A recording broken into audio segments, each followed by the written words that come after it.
कुछ लोगों को तो फायदा हुआ है। हाँ हुआ है ना, ये जो 4-5 मंत्री है ना, जो 3-3, 400 एकड़ जमीन लेके रखे हैं अभी 1.5-2 सालों में, उनको फायदा हुआ है। आम आदमी को कोई फायदा नहीं हुआ है, किसानों को कोई फायदा नहीं। का तो नाम लीजिए है, अरे आप भी जानते हैं, नाम लेने की जरूरत नहीं है। और जो हमारे सुझाव की आवश्यकता नहीं है। ब्रजमोहन अग्रवाल जी ने जो चिट्ठी लिखी है और श्रीचंद सुंदरानी जी को बुला ले, वो लोग जमीन में जो काम करने वाले लोग हैं, जो धरातल में काम करते हैं, उनको बुला ले। हमारे सुझाव को मत लें, क्योंकि हमारे सुझाव अगर लेंगे तो हम आम आदमी का सुझाव देंगे, हम किसानों के हित का सुझाव देंगे। जो चौधरी साहब को पसंद नहीं आएगा, उनको बड़े बड़े लोगों का सुझाव पसंद आएगा, जो आज भी उनके बंगले में बैठे हैं। तो ऐसे सुझाव हम नहीं देने वाले हैं।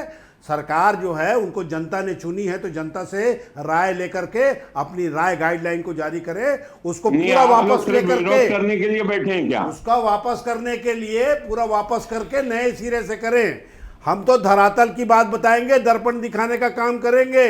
आपका चेहरा धूल धूसरित है, उसको हम क्या करेंगे? आप अपने चेहरे को, दर्पण को पहले पोंछ लीजिए, उसके बाद फिर अपने चेहरे को देखिए, तो आपको स्वच्छ नजर आएगा। हम तो सुझाव की क्या आवश्यकता मोहन तिवारी जी? अभी इसके पीछे ये होगा, इसी गाइडलाइन से संपत्ति कर की वृद्धि होगी नगर निगम की। अभी पता नहीं है, चौधरी साहब का जो तीर है ना, एक तीर से 4 निशाना है।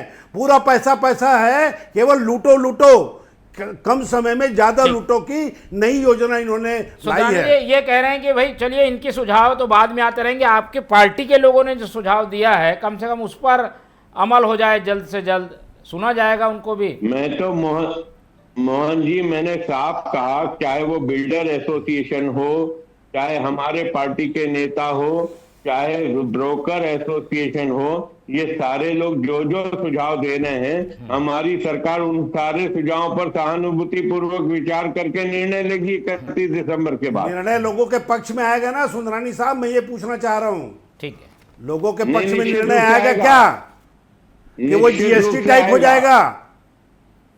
नहीं, निश्चित रूप से जीएसटी में भी 400 संशोधन होकर जनता के इसमें फैसला लिया गया। 10% जीएसटी की दरें कम की गई। हाँ, 9 साल बाद इसमें, मतलब 9 साल बाद होगा क्या? ये भी 9 साल बाद होगा मतलब? 31 दिसंबर सरकार ने 31 दिसंबर 2025 की डेडलाइन तय की है। नहीं, वो तो सुझाव के लिए है, लेकिन जीएसटी में जैसे 9 साल लूट लिए, उसके बाद 30% छूट दे दिए, वैसे इसमें होगा क्या? वैसे इसमें भी होगा शायद। 9 साल नहीं लूटे, बल्कि 10% की छूट दिया। 1% के लिए आंदोलन करना पड़ता था। प्रमोद जी, आपकी सरकार जब थी 1% टैक्स घटाने के लिए लड़ना पड़ता था। अरे आपकी सीतारमण, लेकिन बिना लड़े 10% की जीएसटी में दरों में कम कर दिया गया। अरे ये साहब, ये तो आप तो वित्त मंत्री जैसे 1-2 वित्त मंत्री से हम लोग परेशान हैं, एक तीसरे वित्त मंत्री आप आ गए जो फायदा समझा रहे हैं गाइडलाइन का भी।